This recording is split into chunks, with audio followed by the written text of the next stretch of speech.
You've seen, of course, Sanofi partnering with Alfie at a global level, but you've seen also Abbott and Medtronic announcing partnerships, Sanofi and Dexcom announcing partnerships. So you start seeing that the industry has understood that you needed to move beyond the pill with the software, the hardware, and the medication to start forming health ecosystems. Telemedicine plus CGM plus, some kind of coaching support plus some kind of nutrition support. And on paper, this sounds really good, right? Sounds really expensive. You do not need that for impact. But you have a misalignment of time horizons. When you have 1 million plus policy members that stays with you for 10 to 20 years as an insurance policy, you're doing public health insurance in some ways. What is about to explode on the budget of insurers is oral GLP-1.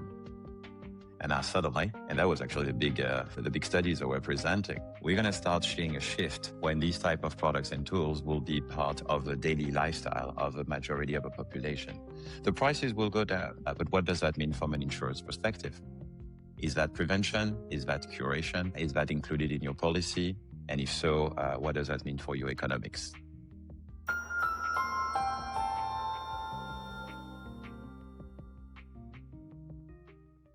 Hello and welcome back. Guys, I know you are currently still in Barcelona at the Advanced Technologies and Treatments for Diabetes conference, and it's been a busy week. And Jeff, I know you've presented a whole bunch of data and research as well from Alfie. So let's start there. Tell us, Jeff, what you presented. Ultimately, what's Alfie been doing with Sanofi, obviously in particular, at the conference, and catch us up.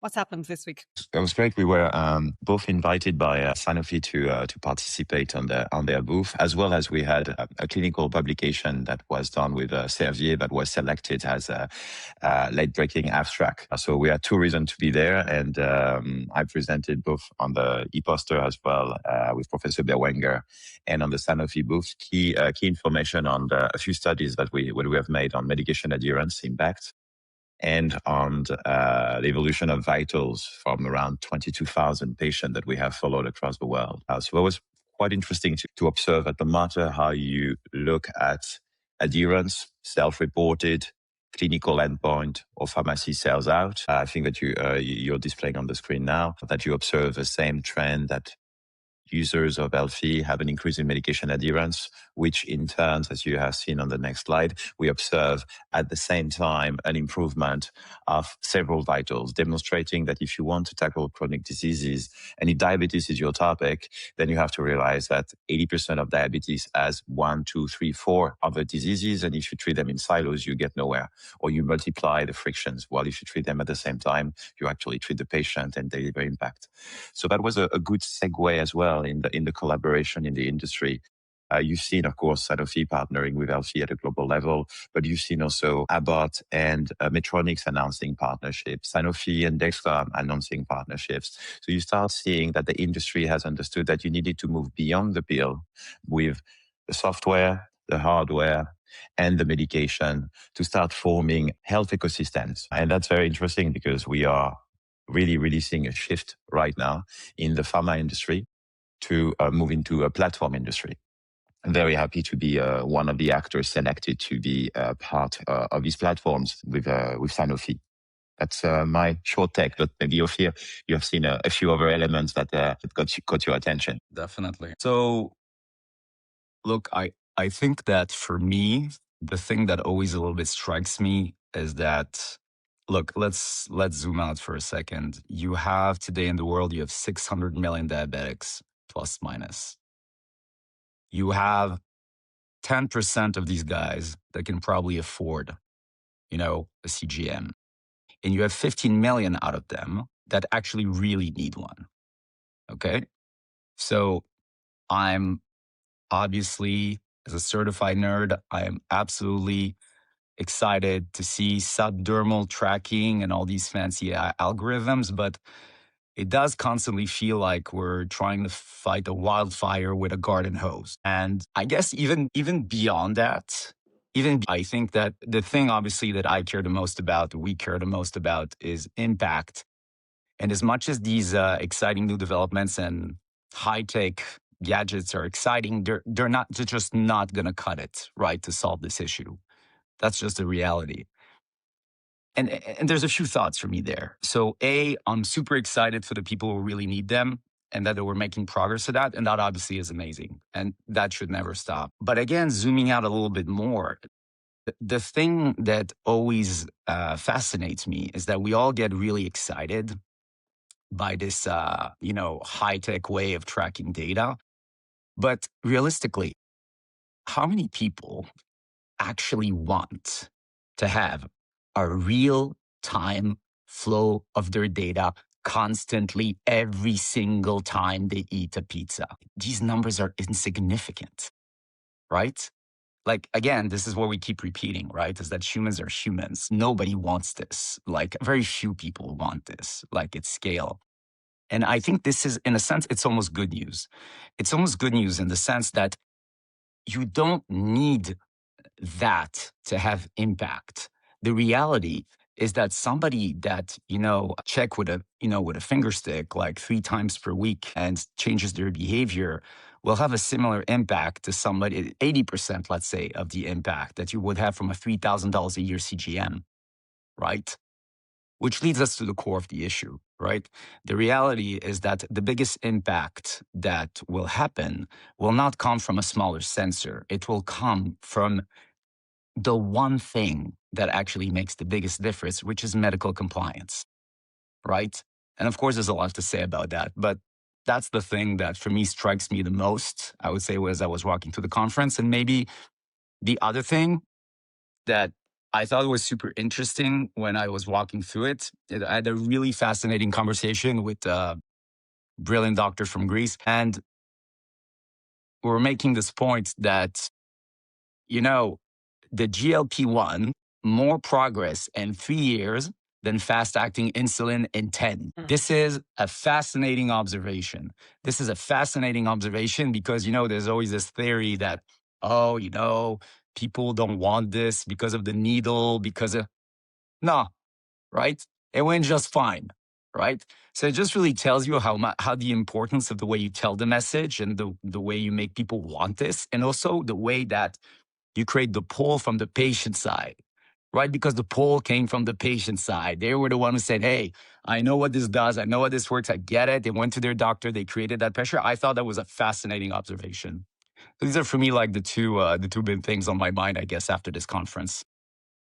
Yeah, I know we just had a good discussion at the conference around CGMs, and I am one of those and we've all tried them. I know we have. And as you said, it's probably where that couple of percentage that people that are interested and nerdy enough to go and go buy a product and I'll try it out like we do with all of the products, whether it's a wearable or something else. But yeah, I'd love to say that at mass, the data can change people's behavior, but that hasn't been shown to be true. So yeah, you're absolutely right. And actually the research is fairly clear. Lifestyle intervention and medication adherence are by far and above the two that make the biggest difference, regardless of type 1 or type 2, actually. And that's one thing I noticed, obviously, at the conference, which is fair enough, right? 5% of people who have diabetes have type 1. And then realistically, though, the vast majority of investment goes into type 1 because it keeps people alive, right? And type 2, then the vast majority goes into, obviously, as we know, into medications. But yeah, if we can adhere to medications and adhere to lifestyle change, that type 2 diabetes is very, very manageable. And obviously, as JF shared in the clinical research, it's easy to help turn the tide on uncontrolled to controlled. Not easy, but possible, very much so, with lifestyle and with the gamification and the rewards and the whole support system that's in place for people to do what they're supposed to do. I found it fascinating when we look at the amount of conversational presentations around AI and LLMs and digital twins in particular. Digital twins is one I was surprised with a little bit and kind of progress around that, but it looks like diabetes, and it makes sense, diabetes type 1 in particular, digital twins would be a phenomenal source of solution for the future. But interesting, quite interesting. But yeah, fair, CGMs definitely is one that's continuing to grow in data. But as you say, people aren't going to wear them unless you're the small few percent, or can't afford them. Also, we all know they're expensive and not covered by insurance for the vast majority of people. So interesting. Zooming out for a second on the insurance side then, because as we mentioned, not all these devices are covered. A lot of people, we told us in our last conversation as well, a lot of people who have diabetes are not covered by insurance because of the predictable cost around diabetes. We know not only is it costly in the first couple of years, but ultimately it compounds year on year on year. And the complications of diabetes are phenomenal, from retinopathy to neuropathy and kidney disease and everything else. Zoom out for a second on the insurance aspect and insurers looking at diabetes and what we think is going to change in the future. Because to your point there, CGMs is not going to be the solution. As much as we all think that the few percentages think that it's a very valuable tool, but it's not the solution. So Fear, you mentioned this before the last time as well around the insurance. What do you think is the future for insurers for covering people with diabetes? Well, look, I think it's interesting to start maybe by, let's just share a little story I think that we all went through like recently. We were talking to this really, really big fancy insurance company, right? And so it was very interesting because, of course, with the best intentions in the world, they want to help the diabetic population. And for them, the solution was, okay, we're going to get them telemedicine plus CGM plus, some kind of coaching support plus some kind of nutrition support. And I mean, on paper, this sounds really good, right? Sounds really expensive. Okay, let's put that aside. In a world of rising premiums, not sure everybody's necessarily looking how to break the bank even more. But the thing that just is, again, back to the original point, it's just that realistically, two things. A, you do not need that for impact. And I cannot stress this enough, right? Like you literally don't. And Jeff can share the data that and it's beyond me that we're still trying, to shove this on people. And I think that more importantly, not only you do not need that, and it doesn't mean that people who want it and people that absolutely need it shouldn't have it. That's not what I'm saying, obviously, but I'm saying on the vast majority, back to the numbers we shared before, you do not need this for impact, which is fundamental. And I think even on a deeper sense, this is the thing that always blows my mind. We all know, right, that there is a very significant lifestyle component to diabetes. Everybody. This is not breaking news in any way. So you have absolutely brilliant executives that are sitting in an ivory tower somewhere that have reached a conclusion that people that did not necessarily have the best lifestyle are going to now move into a world of 24/7 monitoring, right? With data constantly beeping, with somebody calling them to tell them what to eat and what not to eat and when to do it and when not to do it. And that, of course, they'll do it willingly, right? Out of the goodness of their heart and just with the deep conviction and intrinsic motivation that they should be healthier. Of course they will, right? It makes zero sense. It makes zero sense, and it doesn't matter how we paint it. And the funny thing in the insurance industry, and this is where these guys are really funny, is that they will say, what do you mean? Look, I took a sample size of 120 people, right, that I monitored very carefully for a few months. Results are amazing. And then you go, okay. And that applies, of course, across millions, right? Those 120 guys that you put almost like in a lab-like environment, right? And you were basically hovering over, and therefore you're going to assume that this is going to be the trend. I mean, obviously this sounds comical, but it's more importantly, I think it really is quite accurate in terms of how the industry is functioning right now, So I think our job again is to land the plane on finding behavioral changes that are acceptable and potentially more even, dare I say, enjoyable sometimes to people. Because you're not going to take someone from not having a healthy life to becoming grace, right? That's just not going to happen, right? The transition is too far apart. It's not realistic. And just back to diabetes, look, asking me every 3 to 6 months to do one blood test and from time to time just check my blood is a far more realistic proposition that will drive me easier towards, the compliance that I need to have to minimize my risks and progressively take me on that journey. The jump is just too big. So I'm just, I feel like we have an opportunity to simplify the problem, to bring impact, but it does require, paradoxically, a bit of low tech here right? Can focus more on the behavioral aspect of the problem more than it is a technology problem. Like we often say, it's not that the medication don't work, it's just that people don't take them, right? And I feel like technology is kind of like in the same zip code. So yeah, that's my 2 cents. It's interesting because, as you mentioned, like I'm aspirational that all that we've done in science and every science paper that we've published, we've worked on small groups and we've worked on intense treatments. And then we have clinical research papers that say, if you support people with all of these tools for this amount of time, you get outcome. But this is one of the beauties, I think, of where you guys, like you of your particular sit, where you come from on the outside looking in and you're like, think of the big picture, like come back out of the research. Because I like implementing best practice in research, but there is a delicate balance because, as you said, the vast majority of people will not complete intense treatment programs. And if they do, they won't complete them for long and they won't sustain them. They're also not affordable then for the insurer or for the employer, whoever is paying for it. So we do need to bring it back to basics. And as we do know, the research is quite clear. If people do the basics and they do them regularly and do them consistently, then yes, you manage to control all of the numbers. You do see the impact over time, and hence on a grander scale, we see the economics make sense as well when you reverse the type pre-diabetes and reverse that trend towards 70% going from pre-diabetes to type 2 diabetes, which is crazy. But then also reversing the cost and escalation of complications in a population who have type 2 diabetes as well. Yeah, I appreciate it. I love the aspirational aspect of us that spent our careers trying to think people will do this. Reality is no, not at mass. Jeff, what do you think? I think insurers are in a pickle. They understand that the approach to managing chronic diseases and chronic care, it's a multi-year approach. They understand that if you have hypertension today, you're not going to die today. You're going to incur across time a massive cost burden to them. But you have a misalignment of time horizons.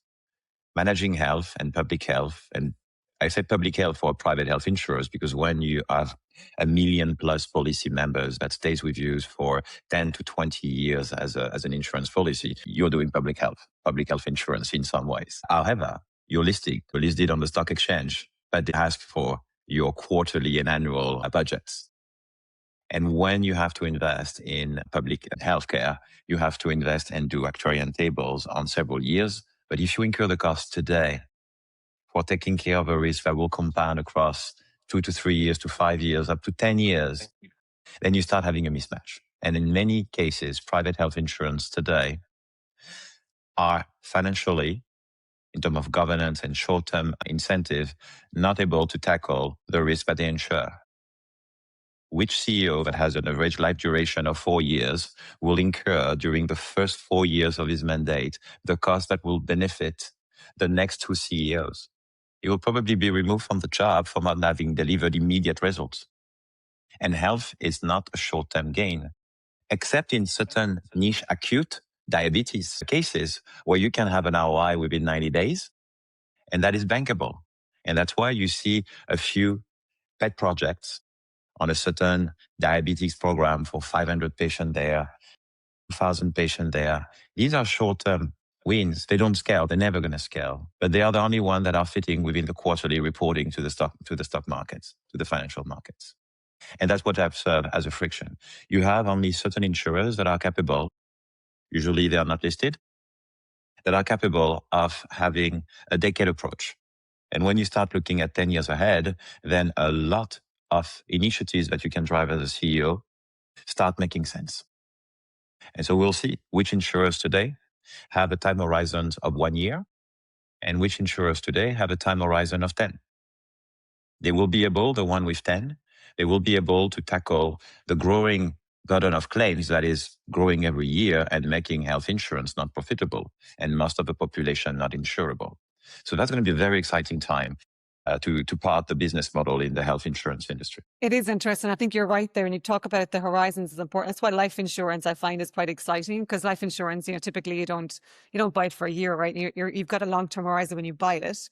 And then obviously the idea is that you don't change, right? You stay with your life insurer 10, 20, 30, 40 years, depending on when you buy life insurance, which gives the opportunity of that insurer benefiting from the implementation of good practice and best practice and reversal of the risk and the book. So, yeah, I think you're right. But as we know, a lot of health insurance does think about that 12-month horizon because people change so often. And it's kind of a bit of a catch-22, isn't it? If you don't provide stickiness in tools and solutions and programs, then there's definitely going to be a change within 12 months.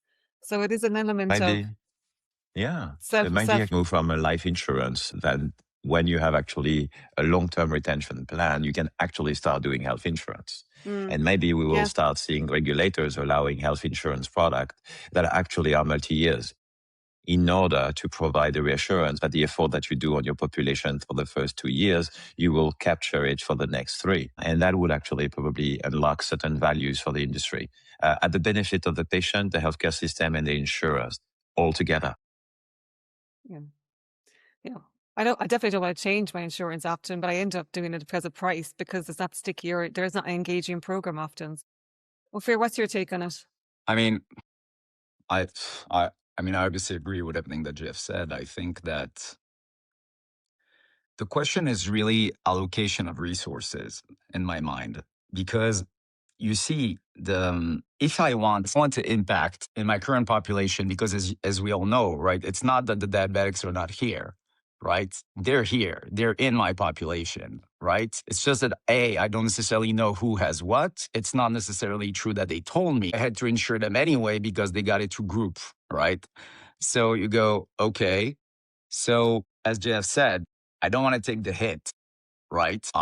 And for sure, what we just discussed, it's not that I'm going to give CGMs to everybody and suddenly everybody's going to become miraculously healthy. But I do think there's a conversation of what's the right incentive structure that creates the right acceptable behavioral change from that population to actually go to impact.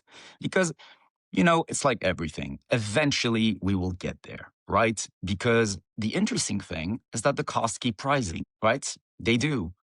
So eventually, as always, the industry will evolve, not because it wanted to, but because it had to, right? So I feel confident that we're going to start seeing more interesting insurance products, which will involve life compliance, where basically if you do monitor certain things at a certain rhythm, the insurer will figure out a benefit that is acceptable financially, that does work with the actuarial table, but it requires to do the hard work, right? It requires to really sit down and look what is exactly the common denominator between the minimal medical impact that can be achieved with the minimum investment that will actually allow for a C-level to say, yes, let's do this. Because that's the hard work that's not happening right now.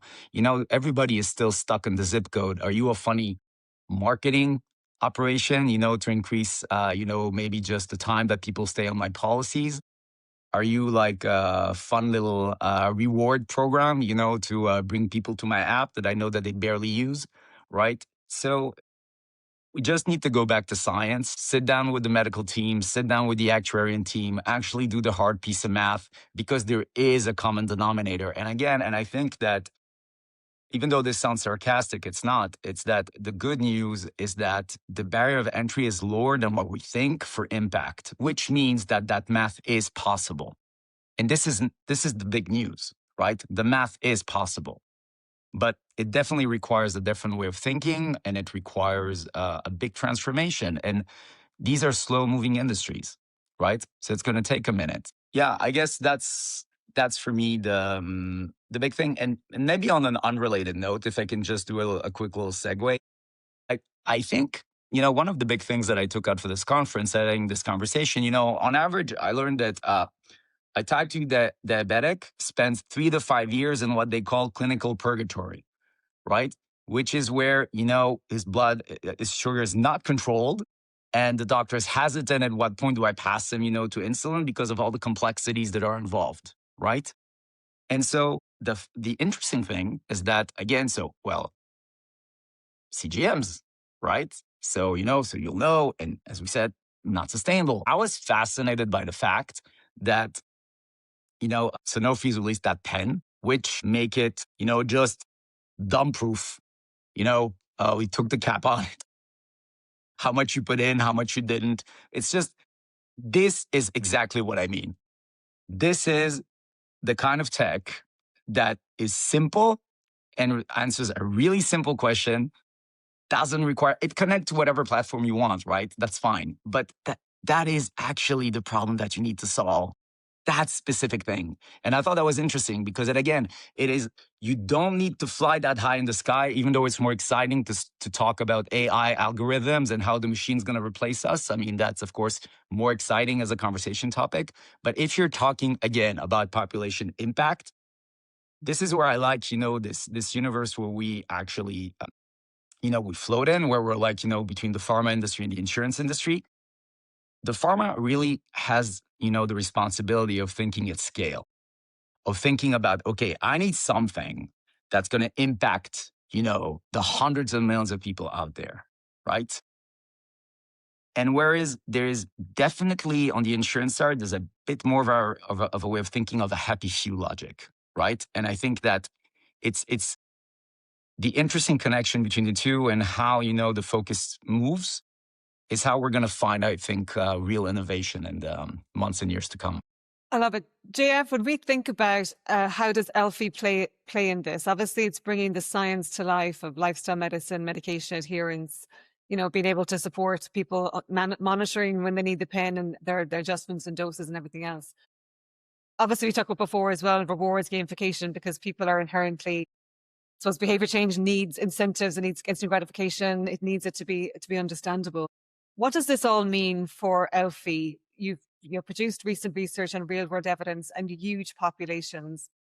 What does this mean for Elfie? What's on the future horizon that impacts this even more? So what are we going to present on, do you think, this time next year at ATTD when we're back with Sanofi or others talking about diabetes and impact? What we do and always will is bring the patient back into the conversations.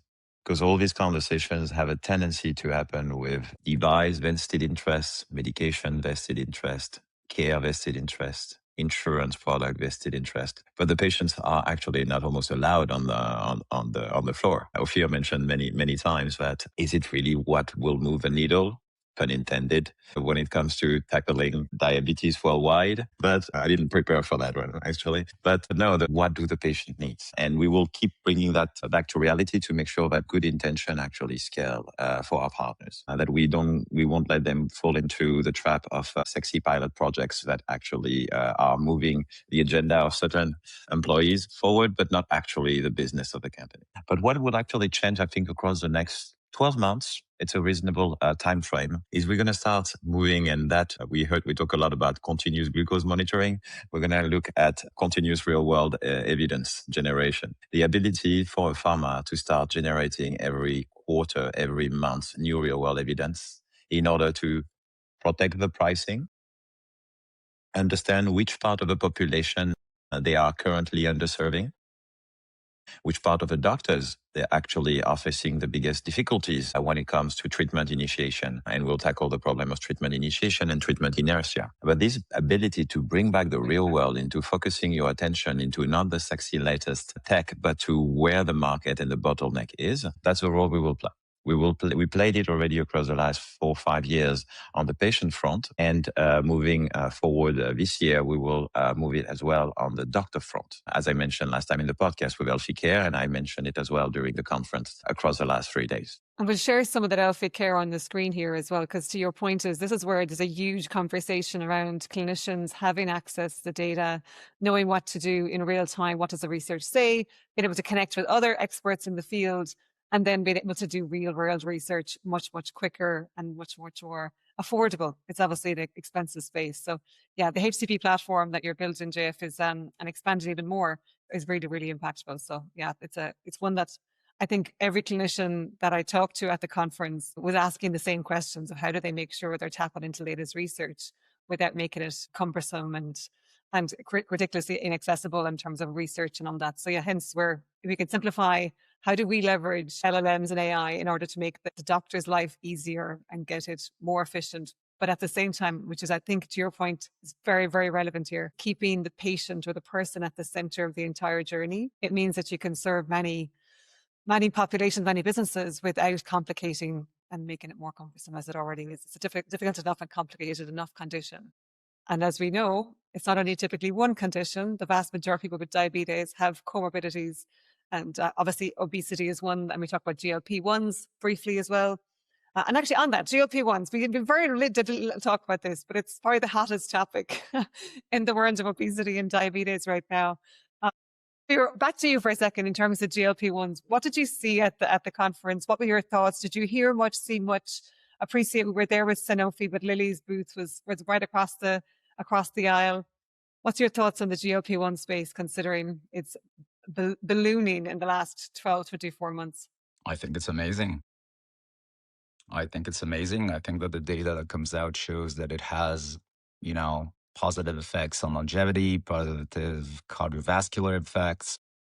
I think it just touches at the heart, of something that is societal, where people are really like struggling and finding a balance and how to deal with the temptation of every day while keeping their health. And it just hits the nail on the head. And it's an amazing product, and it came from diabetes, right?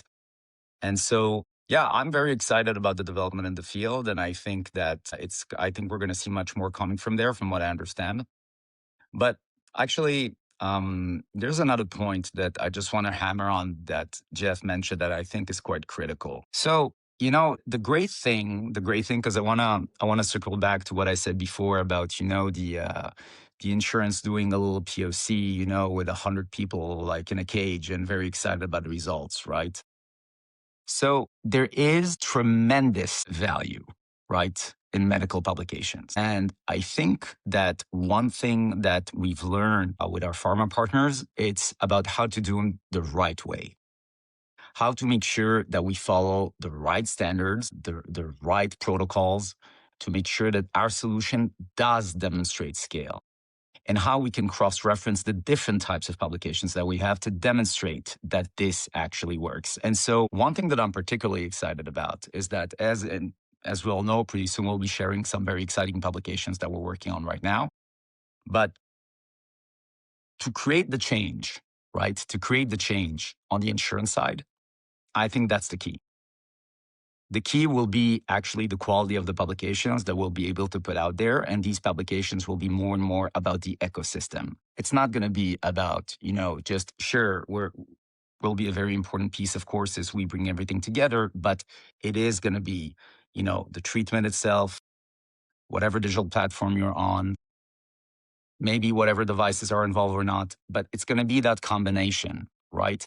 And that will basically, following the best protocols, will be measuring the impact that will translate into financial impact, right? And this is how eventually I think we're going to crack the nut.